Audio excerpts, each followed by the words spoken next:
कधी तुम्ही लक्ष दिलं आहे का? घरात पूजा रोज होते, देवघर आहे, पण तरीही मन शांत राहत नाही, पैसा टिकत नाही, अडचणी काही संपत नाहीत.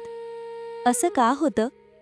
आज मी तुम्हाला सांगणार आहे, देवघरात ठेवाव्यात अशा 5 शुभ गोष्टी ज्या फक्त पूजा नाही तर घराचं नशीब बदलतात.